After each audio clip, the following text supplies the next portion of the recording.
Hello VC, this is Chris. I'm back to do another follow-up video on the Gimme 10 series. This is 1973 that I'm going to respond to.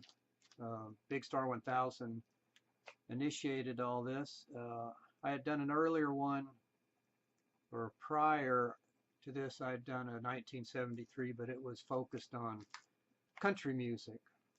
So this will be more of a proper based on all the other videos that I've seen. So starting out with this bonus LP, which is not part of the top 10, Ron Geeson, As He Stands.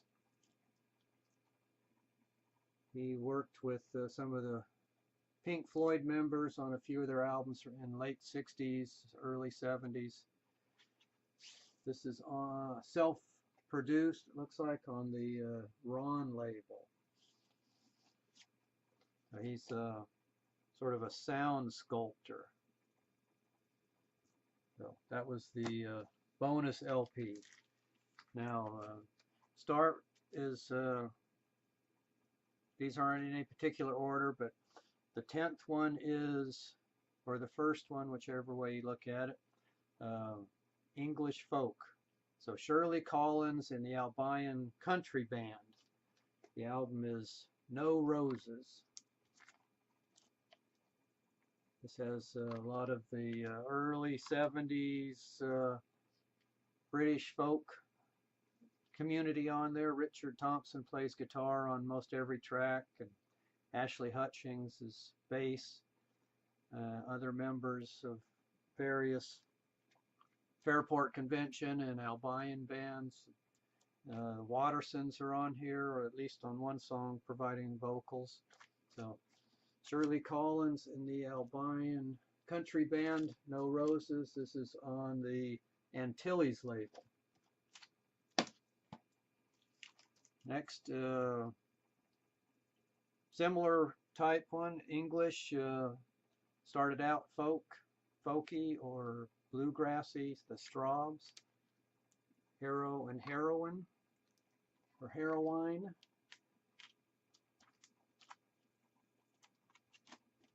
This is in their folk, progressive folk vein type, I guess. This is on the A&M label.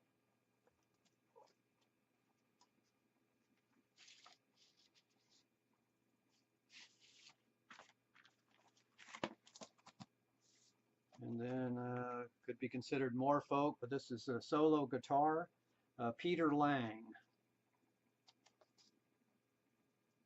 The Thing at the Nursery Room Window.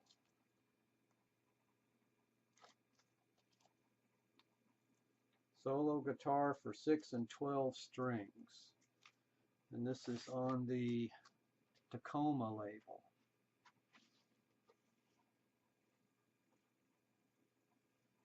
There you go.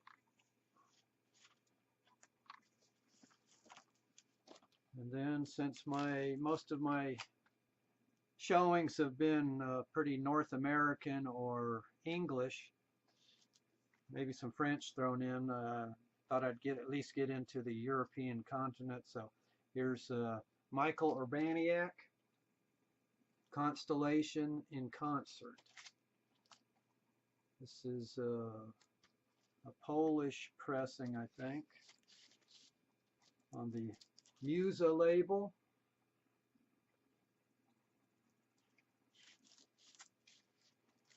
And there's a version of this album on YouTube, describes it as avant-garde jazz funk.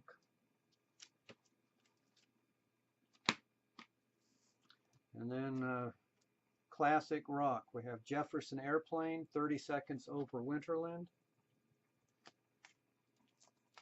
So this is a good representation of what they sound like at that time. Has songs off of a couple of their albums in the early 70s. And then Kinks, Great Lost Kinks album. This is sort of a compilation album it references an unreleased 1969 album that they were planning on. Even though these are various tracks collected, side 2 in particular is real strong with almost everything worth repeated listening. So this is on the Reprise label. And then classic rock again, Electric Light Orchestra 2. This was the first album after Roy Wood had left. And so they've got Jeff Lynne taking over all duties, it seems like. It's a very, very good album. It's got 4 long songs on the 2 sides, plus their radio hit Roll Over Beethoven. So that one is not typical of the rest of the album. It's very good. And this is on United Artists, I think. Yeah. And then the 7th album is Flo and Eddie.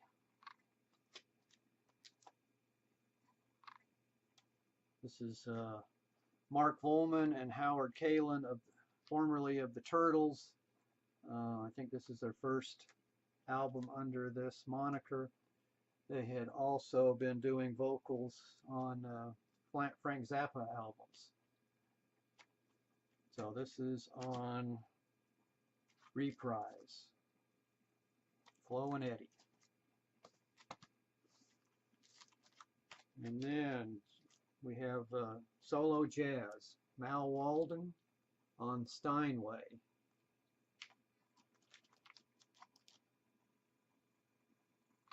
This is on the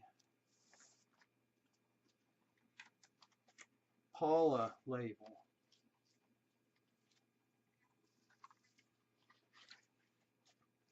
You can see this looks like it was a former university album. It's got lots of writing on it, stamps, stickers, but still solo piano, Mal Waldron. And then the last one is Stomu Yamash'ta's East Wind, Freedom is Frightening. And this is his brand of jazz, and it's on the Island label. And I think he has Michael Shreve still as part of his band, who was also there when he was doing the Stomu Yamash'ta's Go albums. So there's my 10 records for 1973. So thanks everyone, and see you later.